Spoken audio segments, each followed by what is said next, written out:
the Green Hornet.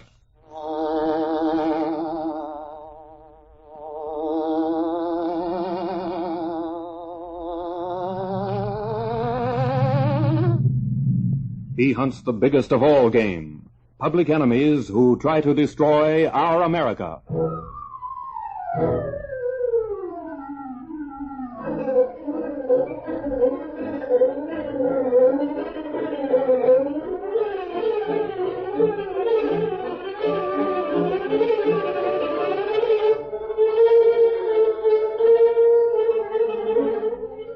With his faithful Filipino valet, Kato, Britt Reid, daring young publisher, matches wits with racketeers and saboteurs, risking his life that criminals and enemy spies will feel the weight of the law by the sting of the Green Hornet.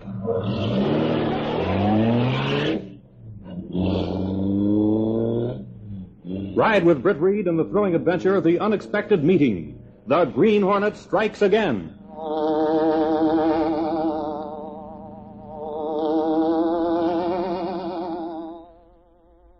The long, sleek, super-powered car of the dreaded Green Hornet moved through the darkened streets of the sleeping city. Britt Reid, whose identity as the widely sought Hornet was known to no one except his Filipino valet Kato, who sat beside him in the speeding car, finally spoke impatiently. Kato, that tip we received on a warehouse robbery seems to have been a deliberate attempt to bring the Hornet into a police trap. But who you think give tip to Sentinel? No one know Britt Reid connected with Green Hornet? I'd like to believe that, Kato. Someone did try to pull a fast one. It's a good thing we approached on foot and discovered the police waiting near that warehouse. Not good, Mr. Britt. You can say that again. We go home now, Mr. Britt? Yes, Kato, there's nothing more we can do. Look, two men attacking other men. We better stop. Come on, Kato. Let me go. Let me go. Grab that briefcase. I got it. No, you what? Oh, what the... Holy mackerel, it's a Green Hornet. I help. Hey, let up, will you? I'll give you the briefcase. I'll say you will. Oh. That takes care of those two. This briefcase must be important or they wouldn't have... Where's the victim? He leave in great hurry. Run around the corner. Didn't he know we were helping him? When he hear thief say Green Hornet, he not wait to find out. In the excitement, I forgot I'm wearing the haunted disguise. Well, I guess there's nothing more we can do. Take the briefcase with us until we find out whose it is. Come on, Kato.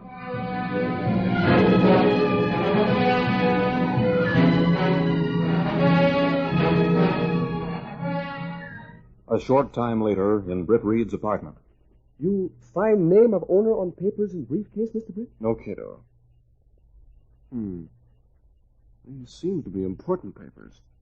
Notice the sealing wax and ribbons on this one. Oh, you break seal, perhaps? No, Kato.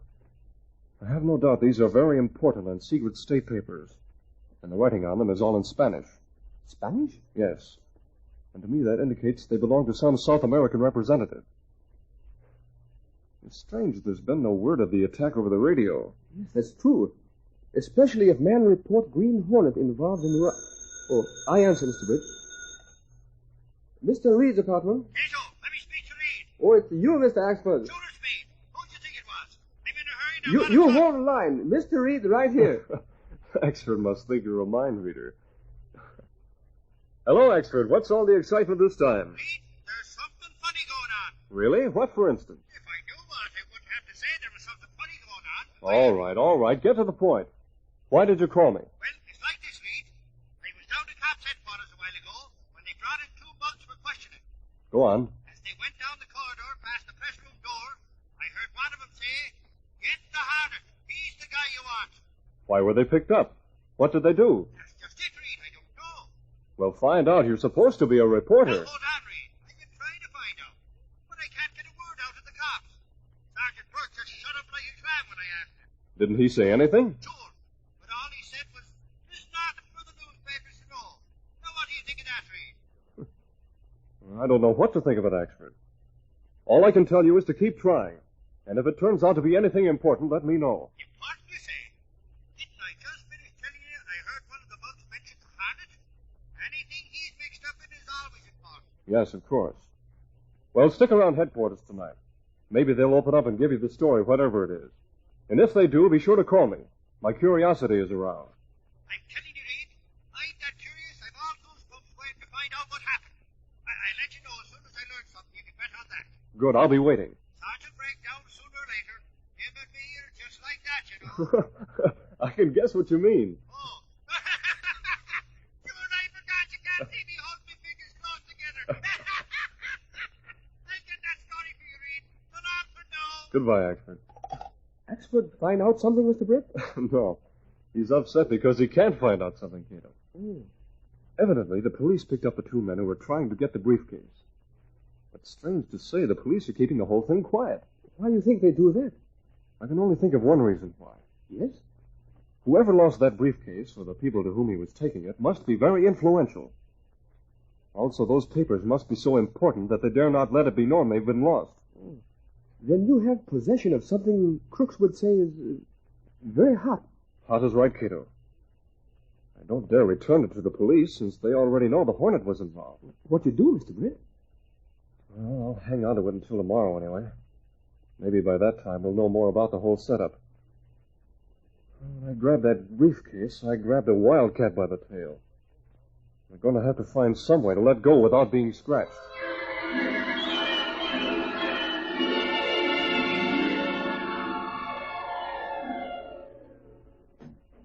Good morning, Casey. Heavens, Axford, you must have had a bad night. You didn't slam the door when you came in that time. Well, no, if it's a slamming door you want to hear, I'll go right back and No, accommodate. never mind. Just let it go. I called your bluff on that one, Casey.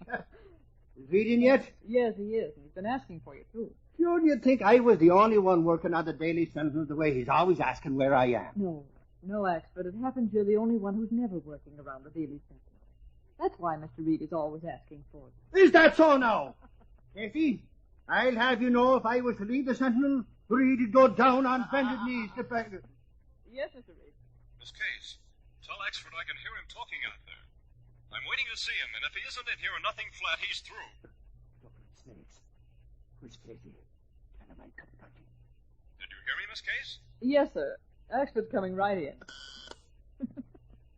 Oh, what was that you were saying a moment ago about Mr. Reid going down on his knees? Casey, 'tis no laughing matter. Do you think Reid's really thinking about letting me go? Well, why not go in and find out? Ah! Reid, I just stopped for only a half a minute. That's one way to get you in here, Axford. You mean you were kidding? Oh, you can call it that. Oh. I knew it all the time, that I did, Reid. Okay. You knew it all the time. What's new about those two men who mentioned the Hornet? Not a thing, Reid. There's something mighty funny going on, if you ask me. It's off the record for some reason, actually. You'd better go back there and keep trying. Sure, Reid. But I tell you, it's not much use with Sarge pulling that hi-hat stuff and all. I'll do my best, though, and try to get him to give me a hint. So long, Reid. Goodbye, Axford. Yes, Miss Case? Mr. Reid, there's a gentleman out here to see you. Well, I'm pretty busy, Miss Case. Did he give his name? No, Mr. Reid, I'll find... just a minute. Mr. Reid, very busy. Perhaps if you give your name...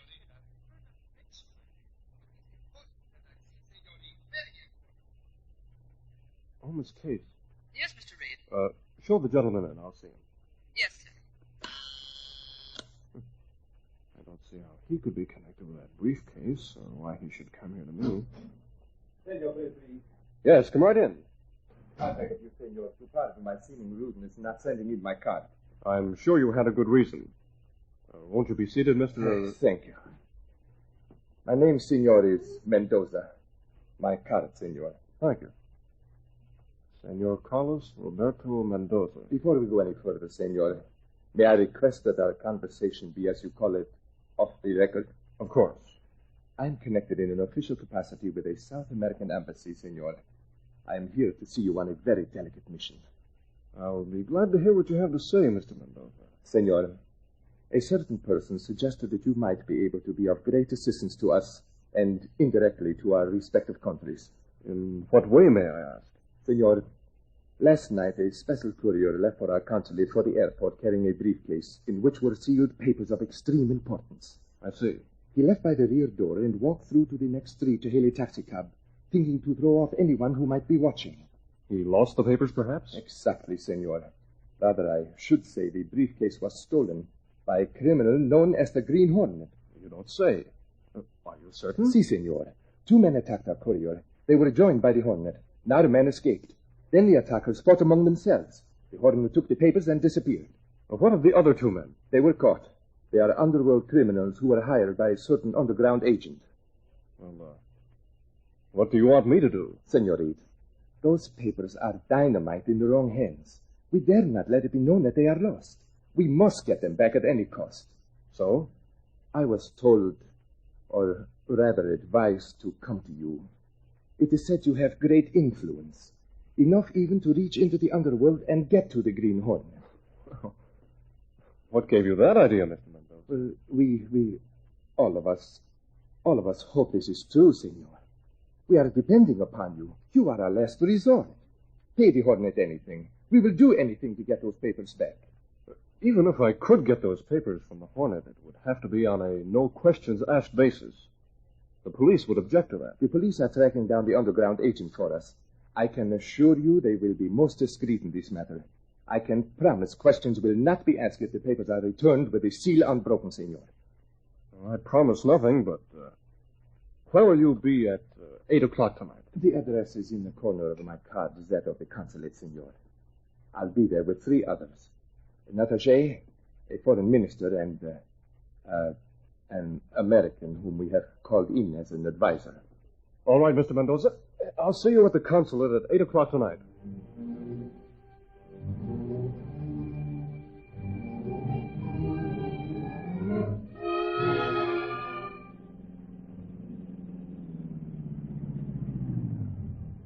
Why you not bring briefcase, Mr. Britt?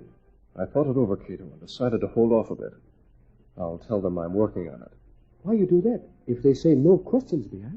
I'm still curious to know who sent Mendoza to me. And don't forget, someone almost sent us into a trap last night. Wait for me. I won't be long. In a few minutes, Britt Reid was being announced by the butler to the waiting group. Senor Britt Reid. Good evening, gentlemen. You have come, senor Reid, but without the papers. Oh, allow me. I will present you to senor... I didn't expect you would bring the papers. Oh, discretion, the better part of valor? Oliver? This is a surprise. I see you already know Oliver Perry, the famous American detective. Yes, of course. We've met several times. But this time may prove a point. Britt, I'm truly disappointed you didn't bring the papers.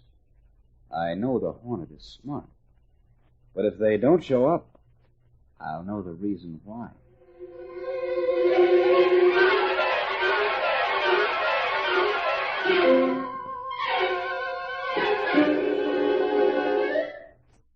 Oliver Perry, a shrewd and nationally famous detective, suspected that Britt Reid and the Green Hornet were one and the same person. Britt was fully aware of these suspicions. He knew that Perry was ready to leap at the slightest relaxation of vigilance. Oliver, you're delaying introductions. I haven't had the pleasure of meeting these gentlemen. Sorry. Pardon, senor Reid. Senor Manuel Calera, Senor Juan Modena, may I present Senor Britt Reid. How do you do, gentlemen?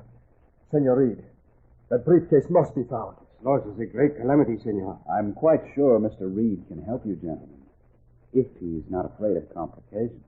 Do you know of any reason why I should fear complications, Oliver? Well, you will continue your efforts to contact the Green Hornet and get the papers, senor. I'll try to get word to him and persuade him to return the briefcase directly to you. I won't act as a go-between. Aren't you sticking your neck out, Britt?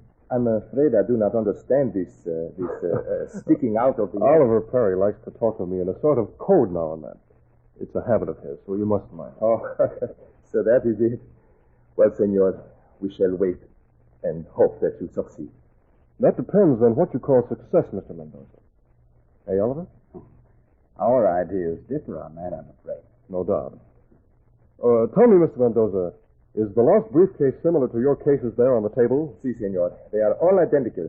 It is the same. I see. Well, gentlemen, I must run along. Let's hope your papers turn up soon. Coming, Oliver? Dinner at my apartment? Fine.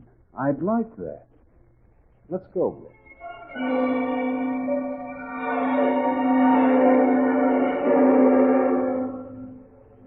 Britt Reid and Kato went to their apartment, accompanied by Oliver Perry. Perry sat in the living room, watching every move the other two made. He was determined Britt and Kato would not have a chance to exchange words or signals. Finally, Britt Reid yawned and spoke. Oh, really, Oliver? I think we should all turn in and get some sleep. I'd like to stay right here and read most of the night. You don't mind, Britt? Well, suit yourself. Kato, perhaps if we go to the kitchen, you can fix us a snack. Well, yes, sir. I'm not at all hungry. And I'm certain it isn't necessary for both of you to go to the kitchen. Frankly, Britt, I'm making certain you and Kato don't get a chance to exchange words. So I notice. Kato's so used to the jabbering to me, I believe he's bored. Oh, I'll manage to survive boredom, Mr. Britt. Well, I guess I'll phone Axford and then call it a day. I'm sure you can't object to my making a phone call to my office, Oliver. Oh, of course not. Go right ahead. Kind of you. Somehow I feel as long as I'm with you, those papers won't be returned. Oh, you never can tell. I'm sure my Underworld contact has gotten through to the Hornet by now. Well, this is Mr. Reid. I want to talk to Axford, please. Just a moment, Mr. Reid. I'll connect you. Don't forget, I'm listening, Britt. As if I could. Hello? Axford, I've been waiting to hear from you. Are you keeping the news secret? Reid, I don't know. What did you find out about the jury panel in that criminal case? Did you get the list of names? Reid, what on earth are you talking about? If I didn't know you better, I'd think you... So that's it, eh? Well, in that case, I'll have to go myself. Super mistake. Now you're talking in riddles. Reid, what's Who did you say? Oh, that nitwit. Now listen to me. Keep him out of there if you have to use force. Do you understand? Glory be. Have you gone daft, Reid? If you want me to Very give well. you a doctor... Goodbye, Axford. Well, that's that. I hope he got everything straight. You not mince words, Mr. Britt. I think it's very clear. Axford doesn't understand as clearly as you do sometimes, Kato. Seems to me you keep that poor guy Axford on the jump from the way you talk to him. He can take it, Oliver. I guess I'll turn in now. How about you, Kato? Oh, I'll sit up with Mr. Perry, I think. Before you go, Britt, may I see your bedroom? My bedroom? Well, this is the finest apartment I've ever seen. I'd like to see all of it. Of course. Come along, Oliver. Here you are. Mighty nice. Good view from the windows. Yes. Here's the bath. Very nice. What's behind that other door? Oh, that's my clothes closet. Lots of space here. And a whale of a lot of suits. Go on in if you like to. I never saw so many suits. Mr. Britt, he's very suspicious. I know it, Kato. I'm getting fed up. I'm going to fix him for keeps. Well, Britt, I guess I've seen everything. Sorry I can't show you any more, Oliver. Well, I'll go back to my reading. Good night. Good night. Coming, Kato? Yes, Mr. Perry. Kato understood my message. I hope he makes sure Perry stays out of this room. Britt Reid waited for a short time, then stepping through a secret panel in the rear of the closet in his bedroom, he went along a narrow passageway built within the walls of the apartment itself. This passage led to an adjoining building which fronted on a dark side street. Though supposedly abandoned, this building served as a hiding place for the sleek, super-powered Black Beauty, streamlined car of the Green Hornet. Britt Reid pressed a button. The great car roared into life. The wall in front raised automatically, then closed as the gleaming Black Beauty sped into the darkness.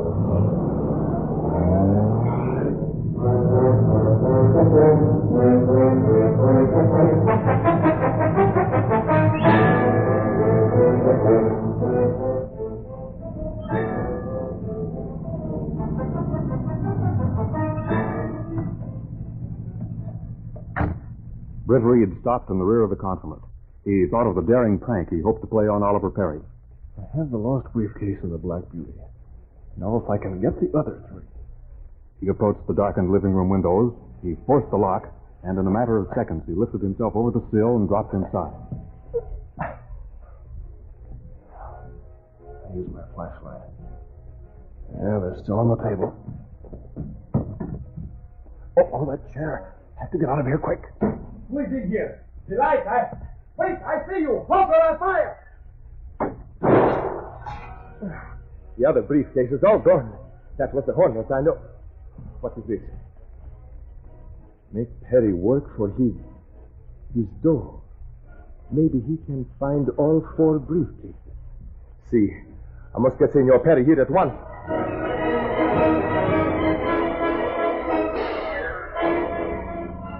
Once more, the powerful, low-slung car sped through the back streets of the city. After entering the consulate, Britt Reid had made another stop at Oliver Perry's suite in the downtown hotel, and then phoned the police. Now he pressed the gas pedal almost to the floor in his haste to get back before Perry heard the news and entered his room. Well, I got the phone line at the consulate. It won't be long before they go outside the phone. I have to get back and be there when Perry opens that door.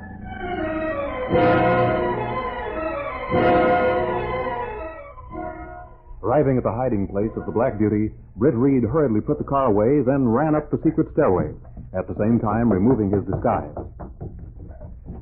Hope I'm in time.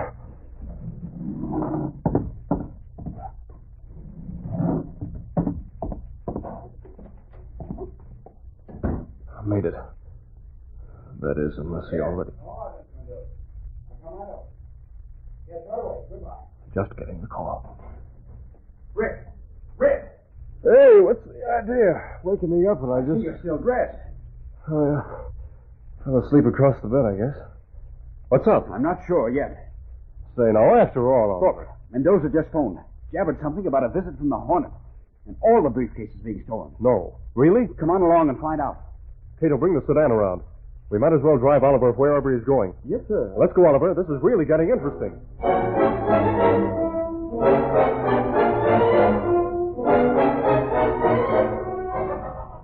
The 3 men left Britt Reid's apartment and were soon speeding toward the consulate. Britt Reid glanced from time to time at Oliver Perry, who sat beside him in the back of the sedan, and he smiled inwardly at the puzzled frown on the detective's face. Meantime, Britt's anonymous phone call had sent the police to Oliver Perry's hotel room, and when a short time later Britt and Perry entered the living room at the consulate, they found Mendoza talking to Sergeant Burt from police headquarters. But I do not understand, Senor. You say you found all the briefcases together with the secret papers in Perry's room. Yeah. That's a tough one to explain, Mr. Perry. Especially since you've had the whole force upset over this thing. It being so secret and all. Don't be so obnoxious, Sergeant Burke. It's evident from the note that was left this was the work of the Green Hornet. Mr. Mendoza read the note to me over the phone. So the Hornet put one over on you, eh, Oliver? Senor Perry, we are grateful to have the briefcases back. We will not bring charges against you. What's that? Charges against me? By golly, Perry, maybe you aren't That's foolproof. preposterous. By golly, It's I don't... ridiculous. How dare you insinuate... It is all right, Senor. Maybe the DA ought Just to a know. minute. I must come to the defense of my friend. You may take my word for it. He and the Green Hornet would never be friendly enough to make a deal. Of course not. Furthermore, he has a perfect alibi for every minute since early today. You see, he was with me all the time. That's the truth, and I can prove it. You won't have to, Perry. The sergeant will take my word for it. Yeah. Yeah, I guess Perry's in the clear. You say so, Mr. Reid. I'll go as far as the street with you, Perry. Goodbye, Senor Mendoza. Goodbye, and thank you. Of all the... I'm still not satisfied about you, Reed, and the Green Hornet. I've got something Now, to Perry, say. I've something to say to you. This is the second time I've taken you out of hot water. I know. I want you to know something else. I'm fed up with your suspicions. At first, it was funny when you tossed off lines with a double meaning to let me know that you suspected me of being the Green Hornet. Well, it's no longer funny to me. Now, see here, Reed. You've posed as my friend. You've snooped into my private life. You've made public remarks that I don't like, and I've had enough. From now on, Perry, keep out of my hair. Right. If that's the way you want it. It is. Definitely. Someday, Reed, I'll get that dirty Green Hornet. He's not only notorious as a criminal, but he's also a man entirely without principle of any kind. Well, Perry, when it comes to a matter of principle, if I had to choose between the Green Hornet and you, I'd take the Green Hornet every time. So you're determined to get the Hornet, eh?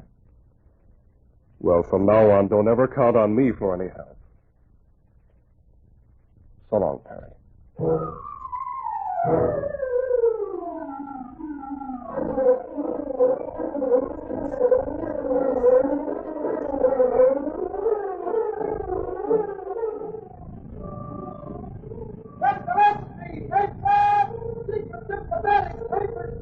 Green Hornet implicated. Read all about it. Green Hornet still alive. That's the legacy.